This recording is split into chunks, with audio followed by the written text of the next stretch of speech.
Hello സുഹൃത്തുക്കളെ, ഇന്നത്തെ പുതിയ കഥയിലേക്ക് എല്ലാവർക്കും സ്വാഗതം. എൻ്റെ പേര് രാഹുൽ. ഡിഗ്രി എല്ലാം കഴിഞ്ഞ് ഒരു പാർട്ട് ടൈം ജോലിയൊക്കെ ചെയ്തു പോകുന്ന സമയം. വീട്ടിലാണെങ്കിൽ അച്ഛൻ, അമ്മ, ഒരനിയത്തി, അമ്മുമ്മ. അങ്ങനെ ഒരു കൊച്ചു കുടുംബമായിരുന്നു ഞങ്ങളുടേത്. അച്ഛൻ മിലിട്ടറിയിലാണ്, അമ്മയാണെങ്കിൽ ഹൗസ് വൈഫും. അനിയത്തിക്കുട്ടി +2 പഠിക്കുന്നു. അങ്ങനെ ഇരിക്കുമ്പോഴാണ് അച്ഛൻ്റെ ഒരു സുഹൃത്ത് വീട്ടിൽ വരുന്നത്. പുള്ളിക്കാരൻ ഭോപ്പാലിൽ ഒരു കൺസ്ട്രക്ഷൻ കമ്പനി നടത്തുകയാണ്. തോമസ് മാത്യു എന്നാണ് ആ അങ്കിളിന്റെ പേര്. അങ്കിളിനെ വർഷങ്ങൾക്ക് മുൻപ് ഞാൻ കണ്ടതാണ്. അന്ന് ഞാൻ 5ലോ 6ലോ ആണ് പഠിക്കുന്നതെന്ന് തോന്നുന്നു. പക്ഷേ ഇപ്പോൾ ആ അങ്കിൾ മുടിയൊക്കെ നരച്ച് വയസ്സ് ചെന്നിരിക്കുന്നു. പുള്ളി വീട്ടിൽ വന്ന് എല്ലാവരുമായിട്ട് സംസാരിച്ചിരുന്നു. അമ്മ ചായയൊക്കെ ഇട്ടു കൊടുത്തു. കാര്യം പറയുന്ന കൂട്ടത്തിൽ എൻ്റെ കാര്യവും തിരക്കി. അപ്പോൾ അച്ഛൻ പറഞ്ഞു, ഞാൻ പാർട്ട് ടൈം ജോലിക്ക് പോവുകയാണെന്നൊക്കെ. അപ്പോൾ പുള്ളി പറഞ്ഞു, പുള്ളിയുടെ കമ്പനിയിൽ ഒരു അക്കൗണ്ടന്റിന്റെ വേക്കൻസി ഉണ്ട്, വേണമെങ്കിൽ നമുക്ക് നോക്കാമെന്ന് പറഞ്ഞു. അച്ഛൻ മറ്റൊന്നും ചിന്തിച്ചില്ല. എന്നോടൊട്ട് ചോദിക്കുക പോലും ചെയ്യാതെ ഓക്കെ പറഞ്ഞു. പിന്നെ അമ്മയും എന്നോട് പറഞ്ഞു, നിനക്ക് ഭാഷയൊക്കെ പഠിക്കാം, അതുമല്ല നല്ല ശമ്പളവും ഉണ്ട്. പിന്നെ ഞാനൊന്നും പറഞ്ഞില്ല. ഞാനും അങ്ങ് സമ്മതം മൂളി. അങ്ങനെ ഇവിടുത്തെ എൻ്റെ ജോലി ഉപേക്ഷിച്ച് എൻ്റെ ബയോഡാറ്റ തോമസ് അങ്കിളിന് അയച്ചു കൊടുത്തു. അങ്കിള് പോയി ഒരാഴ്ച കഴിഞ്ഞ് കാണും. എനിക്കൊരു കാൾ വന്നു. ഹലോ, രാഹുലല്ലേ? അതെ, രാഹുലാണ്. ഞാൻ പറഞ്ഞു, എൻ്റെ പേര് ഷീബ. ഞാൻ തോമസ് അച്ചായന്റെ വൈഫാണ്. ഞാൻ ഞെട്ടിപ്പോയി. ആ, എന്താ ആന്റി വിളിച്ചത്? രാഹുൽ എപ്പോഴാണ് വരുന്നത്? അച്ചായൻ പറഞ്ഞു ഉടനെ വരുമെന്ന്. രാഹുലിന് താമസ സ്ഥലം ശരിയാക്കാൻ വേണ്ടിയാണ്. ആന്റി, ട്രെയിൻ ബുക്ക് ചെയ്തിട്ടില്ല. ബുക്ക് ചെയ്തിട്ട് നാളെ തന്നെ ഞാൻ ആന്റിയെ വിളിക്കാം. ശരി മോൻ, നാളെ വൈകുന്നേരത്തിന് മുൻപേ പറയണം. കാരണം ഇപ്പോൾ ഉള്ള ഒരു സ്റ്റാഫ് 4 മാസത്തെ ലീവിന് പോവുകയാണ്. അതുകൊണ്ട് എത്രയും നേരത്തെ വരാമോ അത്രയും നേരത്തെ വരണം. ശരി ആന്റി, നാളെ തന്നെ പറയാം. എന്നാൽ ശരി മോനെ, എല്ലാവരെയും തിരക്കിയെന്ന് പറഞ്ഞേക്ക്. ഞാൻ മോന് വാട്സപ്പിൽ മെസ്സേജ് അയച്ചേക്കാം. എന്തെങ്കിലും ഉണ്ടെങ്കിൽ അതിൽ പറഞ്ഞാൽ മതി. Okay aunty. Aunty phone cut ചെയ്തു. അച്ഛനോട് വിളിച്ച് ഞാൻ കാര്യം പറഞ്ഞു. അച്ഛൻ ടിക്കറ്റ് ബുക്ക് ചെയ്ത് എല്ലാം റെഡിയാക്കി വൈകിട്ട് വന്നു. ചൊവ്വാഴ്ച വൈകിട്ട് എറണാകുളത്ത് നിന്ന് ട്രെയിൻ. വ്യാഴാഴ്ച വൈകിട്ട് ഭോപ്പാലിലെത്തും. ഞാൻ ആന്റിക്ക് ബുക്കിംഗ് ഡീറ്റെയിൽസ് അയച്ചു കൊടുത്തു. അങ്ങനെ എല്ലാം സെറ്റായി. എൻ്റെ സർട്ടിഫിക്കറ്റും എല്ലാം ഞാൻ തലേന്ന് തന്നെ എടുത്തു വെച്ചു. അങ്ങനെ ഞങ്ങൾ ചൊവ്വാഴ്ച റെയിൽവേ സ്റ്റേഷനിലെത്തി. അച്ഛന് പരിചയമുള്ള സ്റ്റാഫാണ്. അവിടെ എല്ലാവരോടും സംസാരിച്ചു. അങ്ങനെ ട്രെയിൻ വന്നു. ആകെ ഒരു ശോകം, ഒരു ടെൻഷൻ. ആദ്യമായിട്ടാണ് ഒറ്റയ്ക്ക് ഇത്രയും ദൂരം പോകുന്നത്. അതിന്റെ ടെൻഷൻ ഉണ്ട്. അമ്മയ്ക്കാണെങ്കിൽ ആകെ സങ്കടം. അച്ഛന് പിന്നെ നോ പ്രോബ്ലം. അച്ഛൻ ഒരുപാട് ട്രെയിനിലൊക്കെ യാത്ര ചെയ്തിട്ടുള്ളതാണല്ലോ. അങ്ങനെ ട്രെയിനിൽ കയറി. ഫസ്റ്റ് ക്ലാസ് AC ആണ്. അതുകൊണ്ട് വലിയ ബഹളമൊന്നുമില്ല. പിന്നെ സീസൺ അല്ലാത്തത് കൊണ്ട് വലിയ കോലാഹലങ്ങളൊന്നും കമ്പാർട്ട്മെന്റിലില്ല. ട്രെയിൻ സ്റ്റേഷനിൽ നിന്ന് വിട്ടു. ടെൻഷനൊക്കെ ഒന്ന് മാറി വന്നു. കുറച്ചു കഴിഞ്ഞ് ഫുഡെല്ലാം കഴിച്ചു. അപ്പോഴാണ് ആന്റിയുടെ ഒരു മെസ്സേജ്. ഹായ് രാഹുൽ, നീ എവിടെയായി? ട്രെയിനിലാണോ? അതെ ആന്റി. ഒക്കെ എല്ലാം സേഫ് അല്ലേ? ഞങ്ങൾ റെയിൽവേ സ്റ്റേഷനിൽ കാണും. ഒന്നും പേടിക്കാനില്ല കേട്ടോ. ശരി ആന്റി. ഇപ്പോ രാഹുലിന്റെ ഫാദർ വിളിച്ചിരുന്നു. അവന് ടെൻഷൻ ഉണ്ടെന്നൊക്കെ പറഞ്ഞു. ഒന്നും പേടിക്കാനില്ല, ഞങ്ങൾ അവിടെ തന്നെ കാണും. ഏയ് അതല്ല ആന്റി, ആദ്യമായിട്ട് പുറത്തു പോകുന്ന ഒരു ടെൻഷൻ, അല്ലാതൊന്നുമില്ല. ശരി, എന്നാൽ മോനെ നാളെ വിളിക്കാം. Okay aunty, good night. Good night. ഞാൻ അപ്പോഴാണ് ആന്റിയുടെ പ്രൊഫൈൽ പിക്ചർ ശ്രദ്ധിക്കുന്നത്. കൊള്ളാം, അല്പം മോഡേൺ ലുക്കാണെന്ന് തോന്നുന്നു. കൊള്ളാം, പക്ഷെ നല്ല വണ്ണമുണ്ട്. ആ, പിന്നെ കാണാനല്ലേ നമുക്ക് പറ്റൂ എന്ന് വിചാരിച്ച് കുറച്ചു സമയം അത് നോക്കിയിരുന്നു. അങ്ങനെ 2 ദിവസം കഴിഞ്ഞു. വ്യാഴാഴ്ച വൈകിട്ട് 7 മണിയോടെ ഞാൻ ഭോപ്പാലിലെത്തി. ഇതിനിടയിൽ അച്ഛനും അമ്മയും ആന്റിയും ഒക്കെ എന്നെ വിളിച്ച് സംസാരിച്ചുകൊണ്ടിരുന്നു. ഞാൻ ട്രെയിൻ ഇറങ്ങിയ പുറകെ അങ്കിൾ വിളിച്ചു. രാഹുൽ, നീ എവിടാ? ഞാൻ ട്രെയിൻ ഇറങ്ങിയെങ്കിൽ. ഓക്കെ, നേരെ മുൻപിലെ ടിക്കറ്റ് കൗണ്ടറിന്റെ അടുത്തേക്ക് വാ. ഞാൻ അവിടെ നിൽപ്പുണ്ട്. Okay uncle. ഞാൻ നടന്ന് കൗണ്ടറിന്റെ മുൻപിലെത്തി. അങ്കിൾ വന്നു. ഹലോ, എങ്ങനെ ഉണ്ടായിരുന്നു യാത്ര? കൊള്ളായിരുന്നെങ്കിൽ. ഹായ് രാഹുൽ, എന്നെ അറിയുമോ? ആന്റി, എനിക്ക് മുഖം ഓർമ്മയില്ലായിരുന്നു. പിന്നെ പ്രൊഫൈൽ പിക്ചർ കണ്ടപ്പോൾ അത് ഓർത്തു. ചെറുപ്പത്തിൽ കണ്ടയാ, ഇപ്പൊ അങ്ങ് വളർന്നുപോയി. കുറ്റി താടിയൊക്കെ വെച്ച് സുന്ദരനായല്ലോ ചെറുക്കൻ. ഞാൻ ചിരിച്ചു. ഞങ്ങൾ വണ്ടിയുടെ അടുത്തേക്ക് നടന്നു. നടക്കുന്ന വഴി ഞാൻ ആന്റിയെ ഒന്ന് ശ്രദ്ധിച്ചു. കൊള്ളാം, വിചാരിച്ചതുപോലെയല്ല. നല്ല വണ്ണമുണ്ട്, നല്ല കളറും. ഒരു ടോപ്പും ലെഗിൻസുമാണ് ആന്റിയുടെ വേഷം. പക്ഷെ അങ്കിളിനെ കണ്ടാൽ ആന്റിയുടെ അച്ഛനാണെന്നേ പറയും. ഞങ്ങൾ വണ്ടിയിൽ കയറി. ആന്റിയാണ് വണ്ടി ഓടിക്കുന്നത്. പോകുന്ന വഴി ഞങ്ങൾ ഒരു ഹോട്ടൽ കയറി ഫുഡ് കഴിച്ചു. നേരെ അവർ താമസിക്കുന്ന ഫ്ലാറ്റിലെത്തി. റോഡിൽ നിന്നും അധികം തിരക്കില്ലാത്ത ഒരു പ്രദേശം പോലെ തോന്നി എനിക്ക്. ഇനി രാത്രി ആയതുകൊണ്ടാണോ എന്നെനിക്ക് തോന്നി. എന്റെ നോട്ടം കണ്ടിട്ടാകണം അങ്കിൾ പറഞ്ഞു, പേടിക്കണ്ട, അധികം തിരക്കില്ലാത്ത ഏരിയയാണ്. ഞങ്ങൾ ഒരു പാർക്കിംഗ് ഏരിയയിൽ വണ്ടി ഇട്ടു. എന്നിട്ട് ഞങ്ങൾ വണ്ടിയിൽ നിന്നിറങ്ങി. 8 നിലയുള്ള ഒരു ഫ്ലാറ്റ്. ലിഫ്റ്റിൽ കയറി 6ാമത്തെ ഫ്ലോറിൽ ഇറങ്ങി. 4ാമത്തെ ഫ്ലാറ്റിലാണ് എന്റെ റൂം. അവിടെ ആരുമില്ല.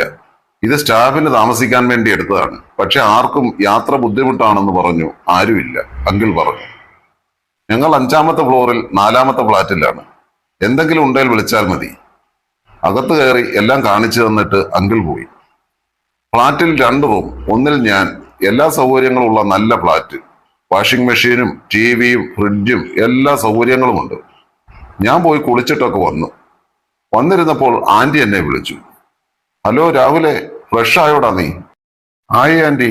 ഭക്ഷണമൊക്കെ കഴിച്ചോ? ആ കഴിച്ചു. ആ എങ്കിൽ കിടന്നോ. നാളെ നമുക്ക് ഒരുമിച്ച് ഓഫീസിൽ പോകാം കേട്ടോ. ശരി ആന്റി, എന്നാൽ നാളെ കാണാം. ഞാൻ ഫോണിൽ ഓരോന്ന് നോക്കി എപ്പോഴോ അങ്ങ് ഉറങ്ങിപ്പോയി. രാവിലെ ആന്റി വിളിച്ചപ്പോഴാണ് എഴുന്നേറ്റത് തന്നെ. Good morning. എഴുന്നേറ്റോ നീ? Good morning aunty. എന്നാൽ വാ ബ്രേക്ക്ഫാസ്റ്റ് കഴിക്കാം. ഇപ്പോ വരാം ആന്റി. ഞാൻ ഓടിപ്പോയി ഫ്രഷായി താഴേക്ക് ചെന്നു. ഞാൻ ബെല്ലടിച്ചു. ആന്റി വന്ന് ഡോർ തുറന്നു. ഓഹ്, നല്ല പഞ്ഞിക്കെട്ട് പോലെ ഇരിക്കുന്നു.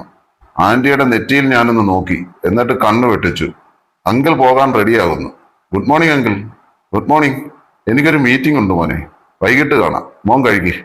അങ്കിൾ കഴിക്കുന്നില്ലേ? ഞാൻ കഴിച്ചടാ. മോനും ആന്റിയും കൂടെ കഴിക്കേ. അങ്കിൾ ഇറങ്ങി. ആന്റി അങ്കിളിനെ വാതിൽ വരെ വിട്ടിട്ട് വന്നു. ഇഡ്ഡലിയും നല്ല ചമ്മന്തിയും. ആന്റി എന്റെ വിശേഷങ്ങളൊക്കെ തിരക്കി. അവിടത്തേക്കും വിശേഷങ്ങൾ ആന്റി എന്നോടും പറഞ്ഞു. അങ്കിളിന്റെ ആന്റിയുടെ മകൾ ഡൽഹിയിൽ പഠിക്കുകയാണ്. അത് കാരണം അങ്കിൾ പോയാൽ സംസാരിക്കാൻ ആരുമില്ല. അങ്ങനെയാണ് ആന്റി ഇപ്പോൾ ഓഫീസിൽ പോകാൻ തുടങ്ങിയത് എന്നൊക്കെ പറഞ്ഞു. ഞങ്ങൾ ആഹാരം കഴിച്ച് എഴുന്നേറ്റു. കുറച്ചു സമയം കൂടി ഞങ്ങൾ അവിടെ ഓരോന്ന് പറഞ്ഞ് സംസാരിച്ചിരുന്നു. ഇടയ്ക്കിടയ്ക്ക് ഞാൻ ആന്റിയെ ഒന്ന് നോക്കും. ഞാൻ വിചാരിച്ച പോലെ തന്നെ നല്ല ഒരു ലുക്ക് തന്നെയാണ് ആന്റി. എല്ലാം അത്യാവശ്യത്തിനുണ്ട്.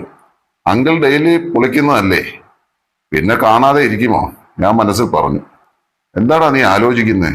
ഏയ് ഒന്നുമില്ല. പേടിക്കാനൊന്നുമില്ല മോനെ. ഓഫീസിൽ ഞാനില്ലേ. എന്തേലും ഉണ്ടെങ്കിൽ നീ എന്നോട് ചോദിച്ചാൽ പോരെ.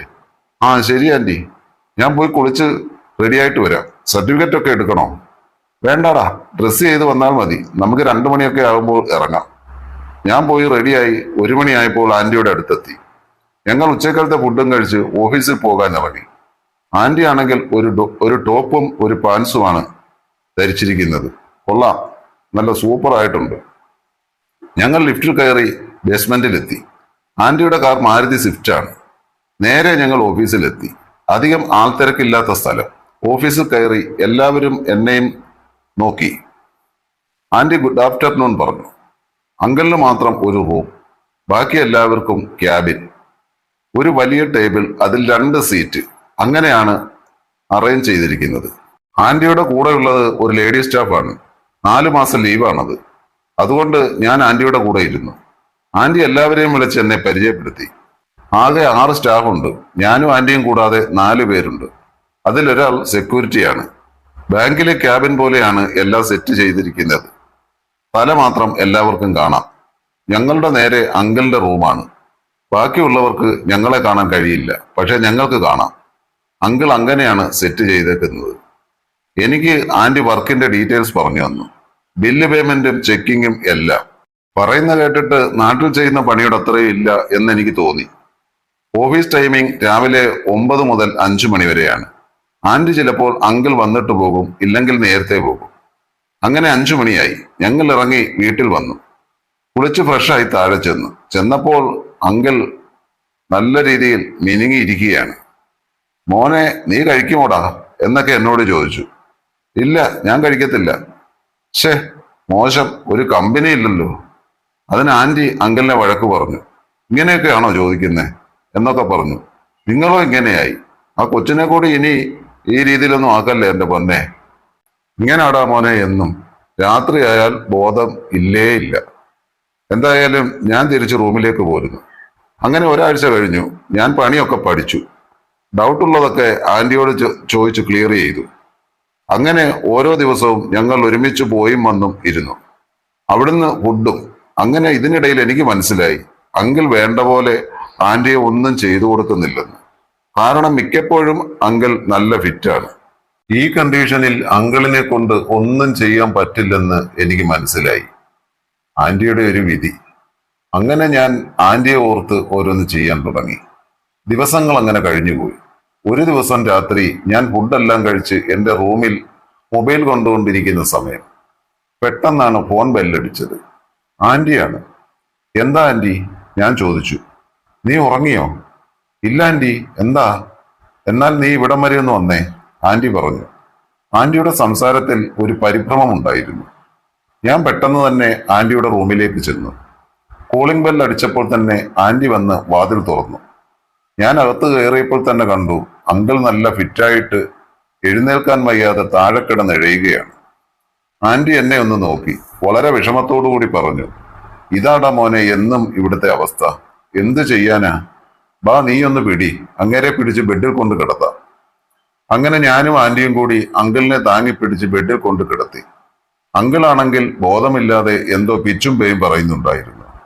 നൈറ്റ് ഡ്രസ്സിൽ നിൽക്കുന്ന ആന്റിയെ കണ്ടപ്പോൾ തന്നെ എനിക്ക് വല്ലാണ്ടൊക്കെ തോന്നി. പിന്നെ ആന്റി ഓരോന്ന് പറഞ്ഞു തുടങ്ങി. ഞാനും ഒരു സ്ത്രീയല്ലേ, എനിക്ക് ഒരു പരിധിയില്ലേ, അങ്ങനെ ഓരോന്ന്. ഞാൻ ചെന്ന് സെറ്റിയിലിരുന്നു. ആന്റിയുടെ സംസാരത്തിൽ നിന്ന് ഒരു കാര്യം എനിക്ക് മനസ്സിലായി. ആന്റി തൊട്ടാൽ പൊട്ടാറായി നിൽക്കുവാണെന്ന്. ആന്റിയും എൻ്റെ അടുത്ത് വന്നിരുന്നു. കാര്യം പറഞ്ഞ് ആന്റി എൻ്റെ കൈ പതുക്കെ എടുത്ത് അതിൽ തഴുകി. ഞാൻ അങ്ങനെ അനങ്ങാതിരിക്കുകയാണ്. പെട്ടെന്നാണ് ആന്റിയുടെ ഒരു ചോദ്യം. ഞാനാണെങ്കിൽ അത് കേട്ട് ഞെട്ടിപ്പോയി. മോനെ, ആന്റി ഒരു കാര്യം ചോദിക്കട്ടെ? നിന്നെ കൊണ്ട് ഒരു ചെറിയ സുഖമെങ്കിലും ആന്റിക്ക് തരാൻ പറ്റുമോ? ഞാനൊന്നും മിണ്ടിയില്ല. എന്താണ് സംഭവിക്കാൻ പോകുന്നതെന്നറിയാതെ ഞാൻ പേടിച്ചരണ്ടിരിക്കുകയാണ്. ആന്റി പറഞ്ഞു, മോൻ എന്തിനാ പേടിക്കുന്നത്? ഇതൊക്കെ ലോകത്ത് നടക്കുന്ന കാര്യങ്ങളല്ലേ. ഇതും പറഞ്ഞ് ആന്റി എൻ്റെ കയ്യിൽ പിടിച്ചുകൊണ്ട് അടുത്ത റൂമിലേക്ക് പോയി.